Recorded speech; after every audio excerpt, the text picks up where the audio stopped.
patents so that the community can use them in defense against trolls and um, some crazy characters we won't name.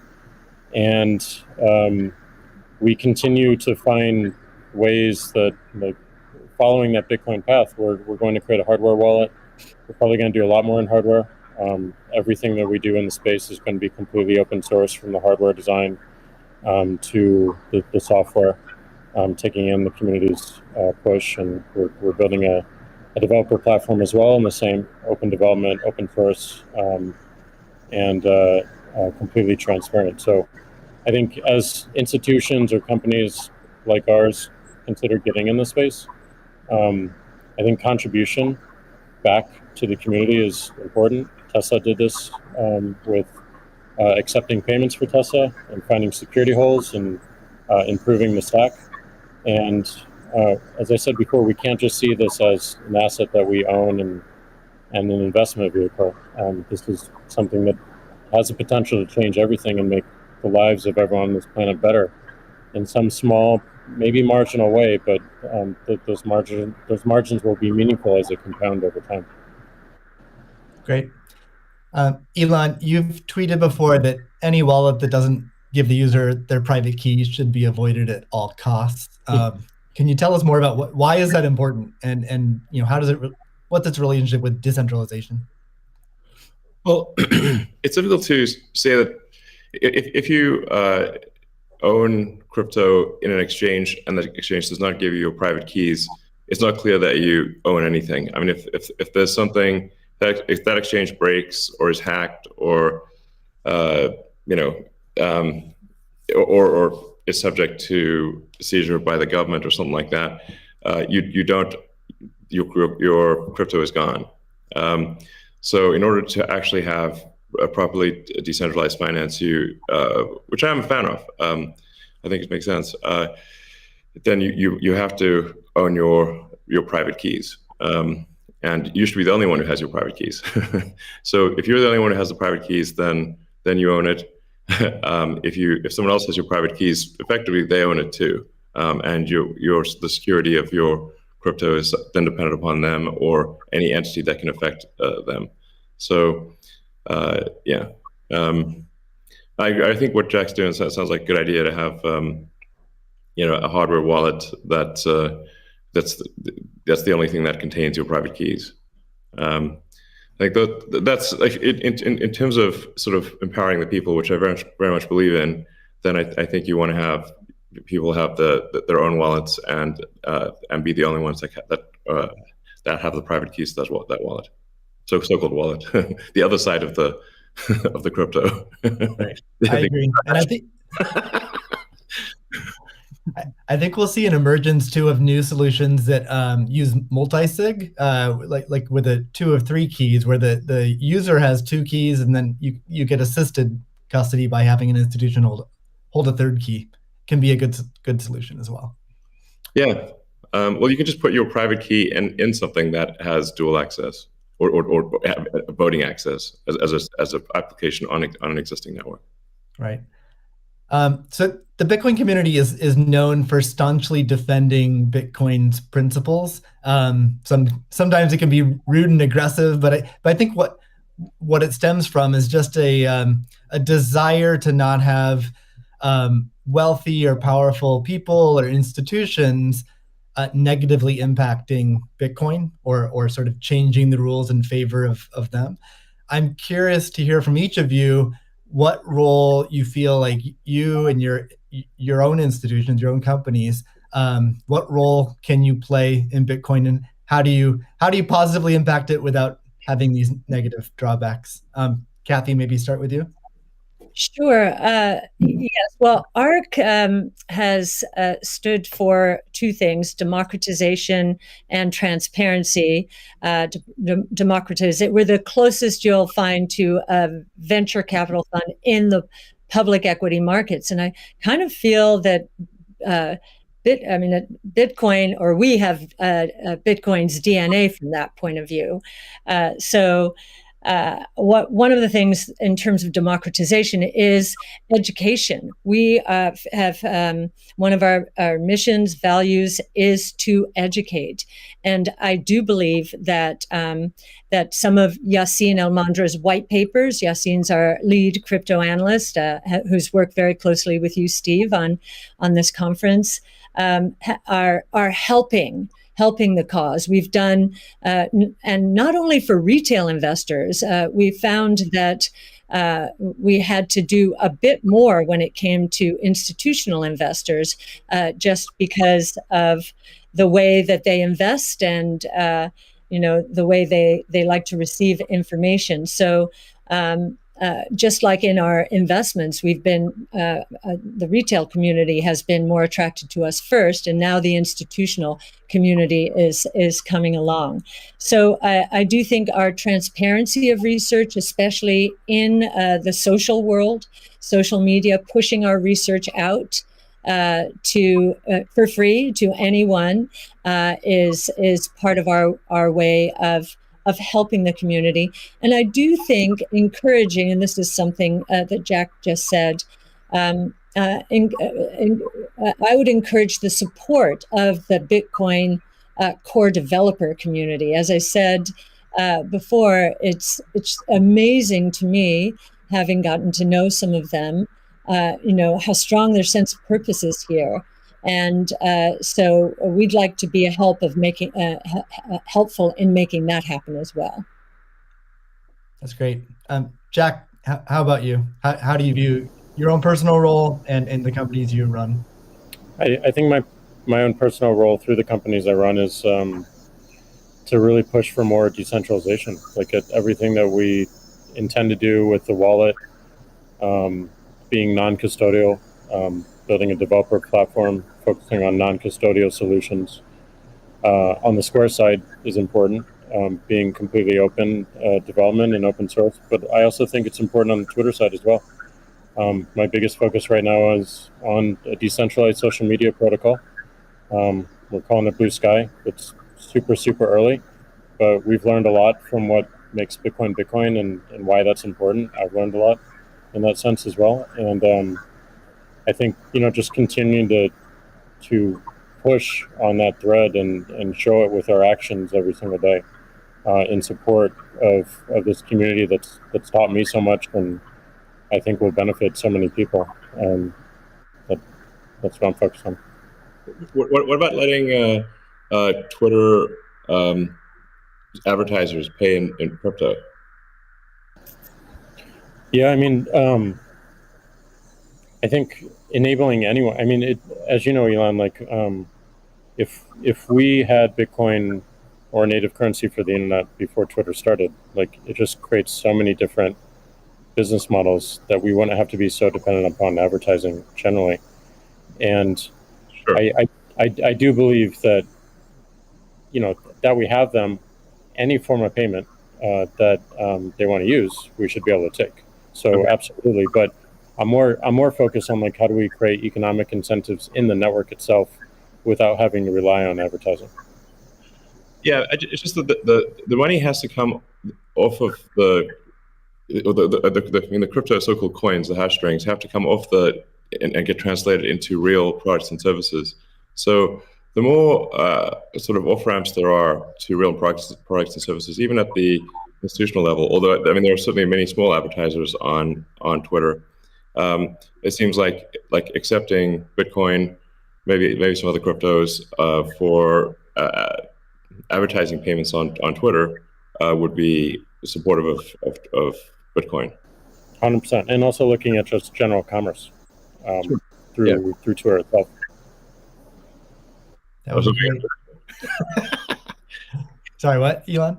I was asking Jack if he's going to do it. Oh. Can we get a product announcement today? Elon, how about you? You obviously you're a big personality on Twitter.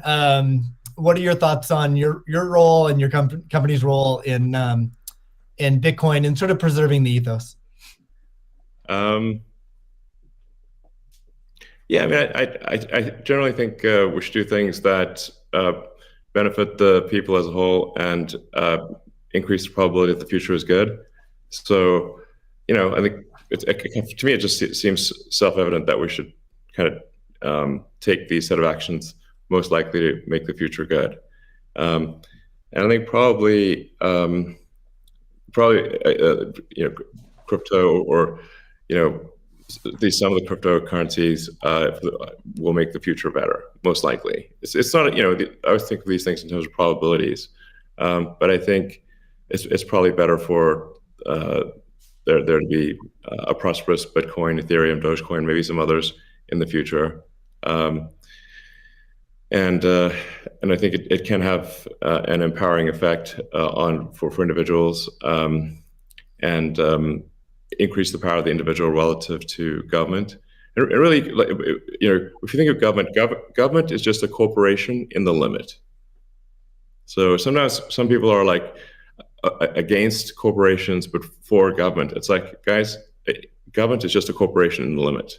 It's the biggest corporation of all, and it's got a monopoly on violence. So if you don't like corporations, you should really hate government. There you go. All right. We got about, we'll try to wrap up in 10 minutes. So let's move on to future of Bitcoin. So Tesla and Square have both put Bitcoin on the balance sheet. Kathy, I'm curious to hear from you. What advice would you have for other institutions looking to put Bitcoin on their balance sheet? Well, I guess the first piece of advice is, just make sure, and I actually learned this after both Square and Tesla put Bitcoin on their balance sheet. The Bitcoin is being treated as an intangible asset.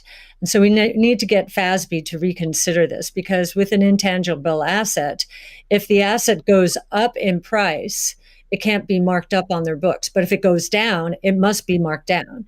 So, there's some asymmetry there, which is, we need to change that given what we believe Bitcoin is.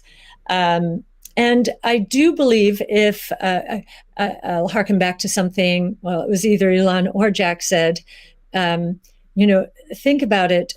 You take away the boundaries, the different currencies. Just think about how explosive growth could be and how wide-reaching taking the friction out of the system could be. So I would encourage corporations to think about that this ability to do business anywhere in the world. Ultimately, obviously, we're paving the way here. That's certainly a consideration. It also will serve as a hedge against inflation, especially, and as I mentioned earlier, there are a lot of emerging markets that are suffering from significant inflation. In other words, the purchasing power of those populations is going down. So they are going to migrate to Bitcoin and other ways to preserve purchasing power. And again, being able to sell to them in that kind of currency would be very useful. I'd also suggest, once again, this idea of deflation, I think, is going to be a real thing. There's going to be good deflation caused by innovation, so demand will boom because of that. There's going to be bad deflation because so many companies out there have not been investing enough in innovation. Their products are going to go obsolete, and they're going to be stuck trying to service the debt that they piled on because their shareholders wanted profits and wanted them now. So they leveraged up to buy back their shares and pay dividends, and so I think that's going to be the source of bad deflation and counterparty risk. And we learned from 0809 that counterparty risk can be devastating. Almost cataclysmic. So a hedge against that as well, I think, would be another reason to do it. Great. Yeah, it's funny. It kind of like Tesla's bank balances in Europe have negative interest rate. It drives me crazy. Yeah. I mean, technically, if you've got like 2% inflation and 1% interest, you're technically minus 1% return. But nonetheless, it is quite annoying to just see your bank balance drop in real time in Europe. Europe has negative interest rates. This is insane. Paying the banks, What? paying the banks to hold the bank to keep your I'm like, what? It is crazy. Like, what? We should definitely move that into Bitcoin. I believe Ray Dalio said, buy Bitcoin and not bonds. So there you go. Mm-hmm. Jack, you've talked about design being an underfunded area in Bitcoin. And Elon earlier mentioned, usability could improve a lot. I don't think anyone's going to argue with that. What do you see as the future of how can design impact Bitcoin? Yeah, I mean, I think that the Bitcoin network is beautifully designed as a protocol in the way it works. I mean, it went after a single problem, and it does in an absolutely astounding way. But I think the endpoint of people getting into it is still a little bit confusing. So I think the more energy we spend on wallets and making sure that wallets are simple and accessible and they're non-custodial as well. Yeah. I think the best example of this is that I know of is probably this wallet called Moon, and it's just simple, straightforward. It's a great. It does an amazing thing with key management that my mom and friends new to Bitcoin can understand. Does amazing in storage, and it also has a very clever implementation of Lightning, so that you can use it in a transactional way without having to think about it. Just with QR codes in a way that makes sense. So more work like that, I think, really brings us forward. Great. Let's wrap things up with a final question for each of you. I guess what is your hope for Bitcoin? How it can impact the world? Let's see, Elon, do you want to start with that? So what's your hope? What's your hope for Bitcoin? Well, my hope for I guess crypto in general is that it can improve the efficiency of the information system that we call money. So if the core efficiency of money is improved and and money has less error, where, like I said, error is like any kind of government interference or fraud or anything like that, this will naturally lead to basically a better standard of living and more power to the individual, which I very much agree with. Great. Kathy? Yeah, and I would segue from what Elon just said is, money has powerful network effect qualities. And so, we talked about ESG earlier. I think that, of course, that aspiration, having this money be the best from an ESG point of view, that's really talking about solving some of the world's problems right now, which we definitely want to do.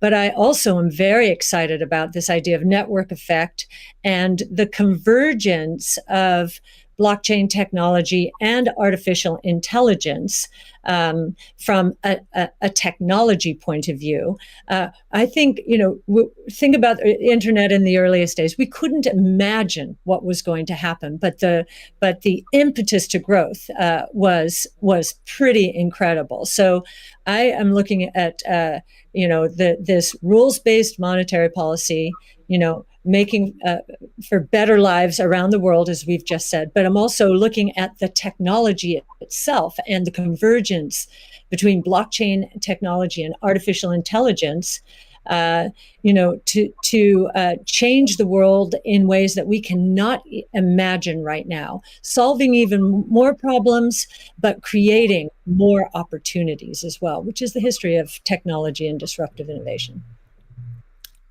Jack, what's your hope for Bitcoin? My hope is that it creates world peace or helps create world peace. I mean, Elon said it earlier. We have all these monopolies of violence, and the individual doesn't have power. And the amount of cost and distraction that comes from our monetary system today is real, and it takes away attention from the bigger problems. Some of the bigger problems that Elon is trying to solve, like get us to a multi-planetary humanity. All these distractions that we have to deal with on a daily basis